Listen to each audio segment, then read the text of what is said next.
And good morning, my people. Happy Monday. Welcome to the morning sprint. I am Daphne Gray. We're kicking this week off the right way. I do want to mention yesterday, guys, guess what? I found me a church. So I'm going to give my dog's bell on that because it's taken every bit of a year and a half for me to find a church. So finally found a church. It's called the Greater Love Church. I absolutely love it so far, and it was pretty cool. So just another way for us to get out in the community. If you guys got any more tips or offers out there as far as church families and stuff like that, please let me know, because you know I'm always about that. But yeah, guys, we're kicking this week off the right way. You already know, right here on the sprint.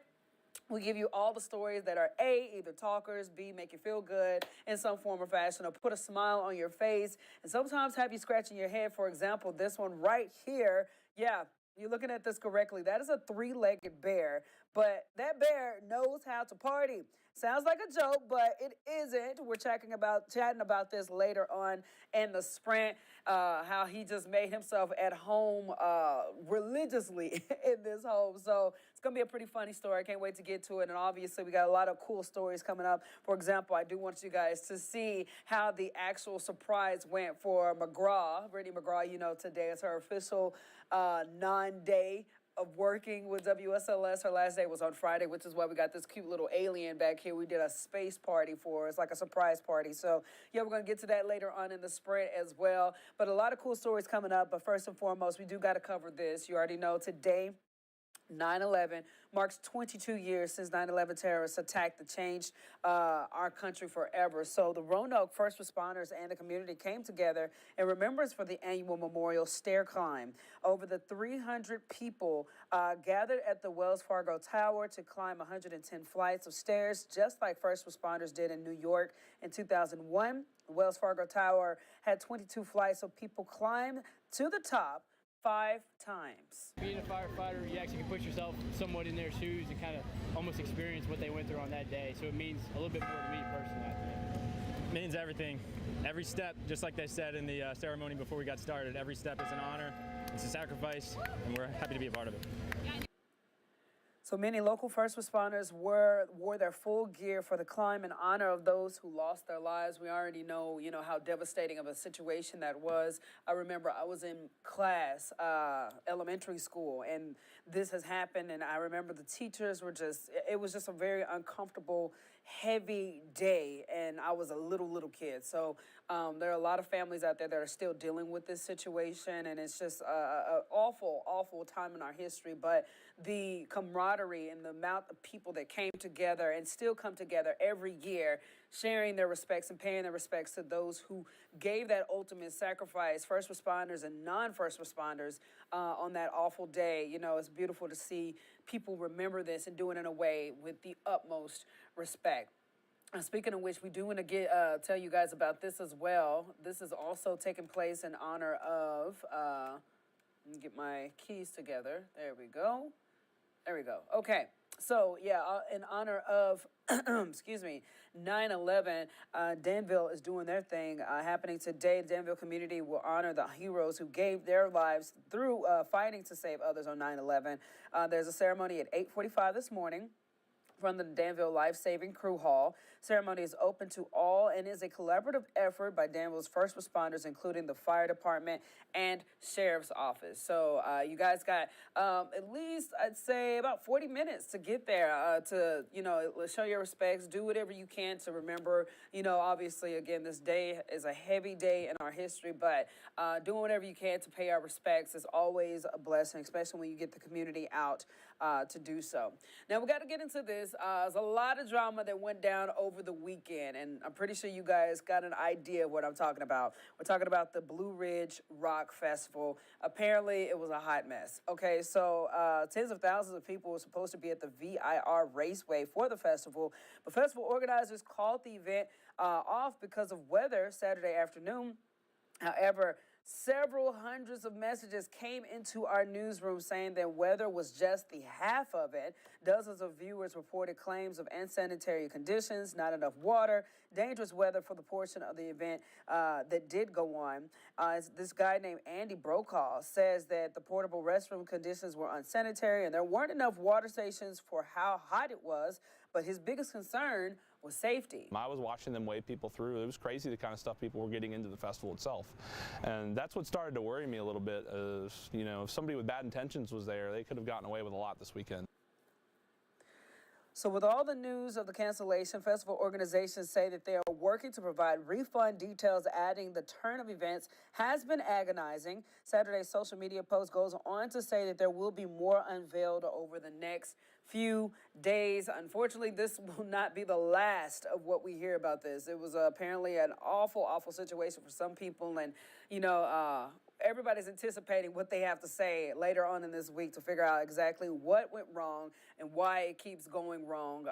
But yeah, an awful situation that a lot of people were very disappointed about. I know people were very excited about the event taking place, and it ended up not going over the way anyone expected. So wish them the best sorting throughout this mess. But again, you guys, that wasn't the last you've heard of it. And as soon as we get more details about what went wrong and how they plan to correct it, hopefully we'll bring you that as soon as possible on air and online at WSLS.com. Now, speaking of the weather, let's get into this. This is a really cool shot right here because it is video captured by Air Force Reserve's hurricane hunters. They shows lightning strikes inside the eye of Hurricane Lee. Now, it shows the moment when dazzling thunders roared inside the eye of the storm Friday. Right now, the National Hurricane Center says that the storm is expected to remain a major hurricane through Wednesday morning. But that's just amazing that you can see that, the technology that we have and the things that hurricane hunters, you know, can discover and show and go through is pretty amazing. But speaking of weather, we got to figure out how our weather looks. I know last night or yesterday it was a bit gloomy, a bit nasty outside for some people. But today, I don't think it's going to be that much of an issue. Meteorologist Chris Michaels joins us right now with our Monday forecast. Hey there, guys. Happy Monday to you. Today, warmer and mostly dry, highs 80 to 85 degrees. Scattered storms late Tuesday into early Wednesday. Beyond that, kind of a fall-like feel later this week. And the front that causes that is going to keep Hurricane Lee away from our area. Still something that's worth tracking. We'll keep you posted throughout the week. And I'll see you first thing tomorrow morning on The Sprint. All right, thank you so much, Chris. Keep that app handy because as you can see, we still might have some action going on, but hopefully not as gooky or, you know, gloomy as it was earlier yesterday morning. Okay, guys, the Hurricane Idalia, we got to get into this because obviously the damage it did do has extended God's pit crew's stay with trying to help people there. So we got volunteers, or a team of volunteers. Let me get my buttons correct real quick. Bam, right there. There we go. So a team of volunteers from God's pit crew is extending its stay in Georgia to help the community recover after Hurricane Idalia. The team first deployed Labor Day weekend and is now planning to stay until October. Leaders of the Danville-based nonprofit say the volunteers are working to clear debris, remove trees, tarp roofs, and much more. Says that they say that there are only a few organizations in the area and are looking for more volunteers to join. The teams already on the ground. If you'd like to help, we have details on our website at WSLS.com. God's Pit Crew always doing a fabulous job of trying to give back to the community and help in disastrous situations. So we wish them the best and we send our strongest prayers their way. So let's get into this, man. We got some cool stories for you in the sports world, okay? He's a top-ranked recruit in the state of Virginia and is from our neck of the woods, as Al Roker would say. Salem's Chris Cole has received offers from near and far for the division ranks. He's narrowed his decision down to 6. And this weekend, he made his all-important decision. Crowd gathered at 202 Social House in downtown Roanoke as the 6'3", 4-star linebacker made his commitment to the Georgia Bulldogs.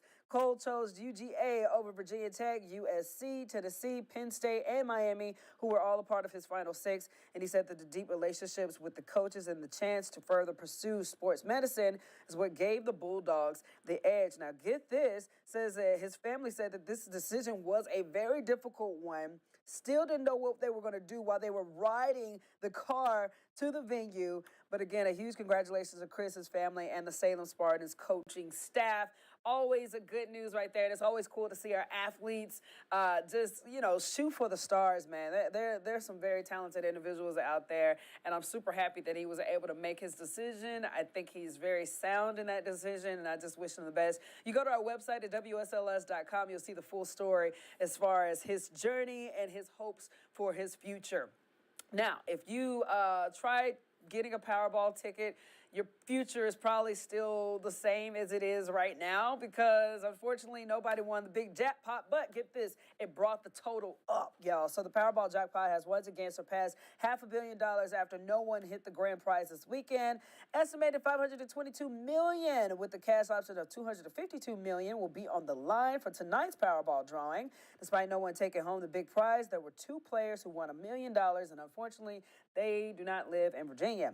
The odds of winning the jackpot are more than $292 million. So, guys, if you're feeling lucky, and if you're probably falling on some bad luck, hey, go ahead and get a ticket. See what happens, man. You miss all the shots that you don't take. And if you do happen to win, please remember your girl right here on the Morning Sprint, Daphne Gray. I would love to be your friend, and I would love to take the burden off of your back with some of that money. You don't need at least 50% of it. You don't need a 1% of it. Just give it to me. I'll have a good time with it. But anyways, I go get me a ticket. I hope everybody else gets them a ticket. And if you do, I wish you the best of luck. So let's get into this talker that we were talking about earlier, about this bear. And I think it's the funniest story. When I first was reading the scripts, I was just like, is this a joke?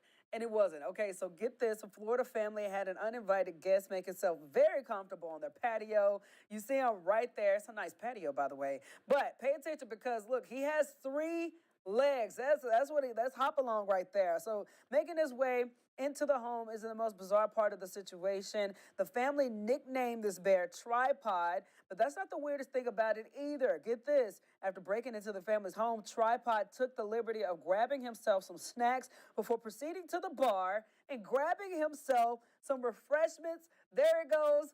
That's what he decided to light himself up with. Tripod used his 3 paws to chug 3 White Claws. Talk about a party animal right there. So the bear got a nice buzz before heading back to the wilderness. The homeowner says Tripod's favorite flavors were strawberry and mango.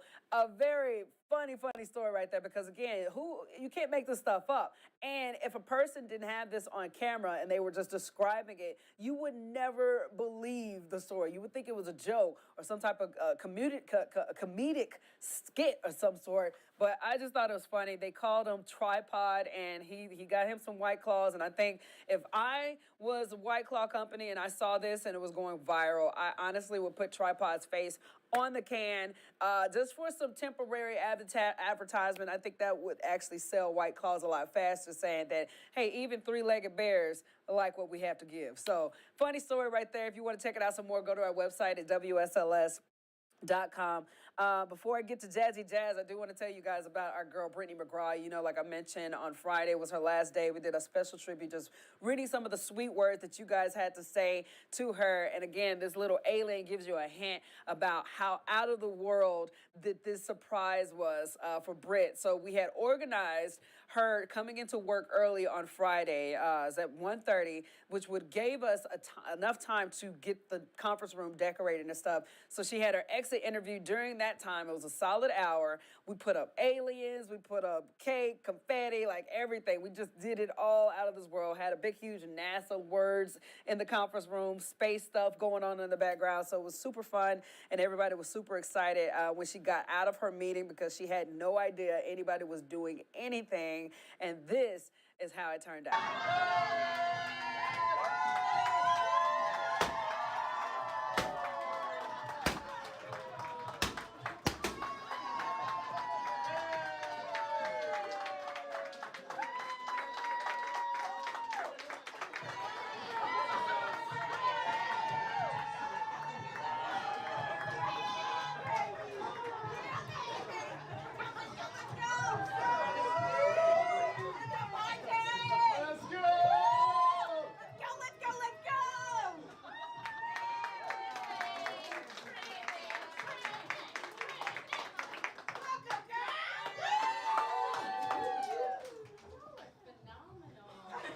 Obviously, a well-deserved surprise, and it was so much fun being able to put that on.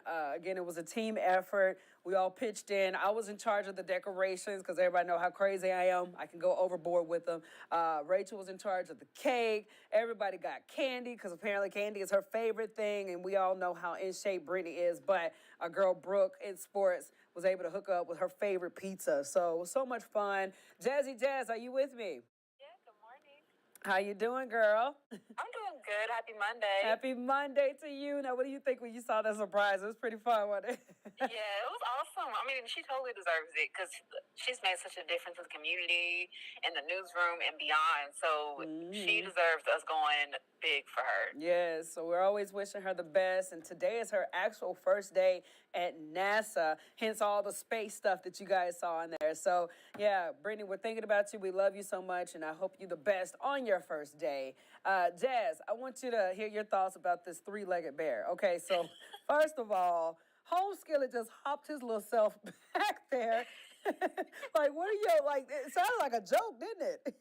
Yeah, definitely. He made himself at home. I wouldn't believe it. I thought it was a joke when I first read the headline. So I remember seeing this video surfacing on Facebook when I was just scrolling through my news feed, and I couldn't believe it. Like, I thought it was a joke, and then I clicked the video, and it shows this three-legged bear named Tripod rummaging through this person's home, and not only looking for food, but he done made himself at home and got himself a white ball.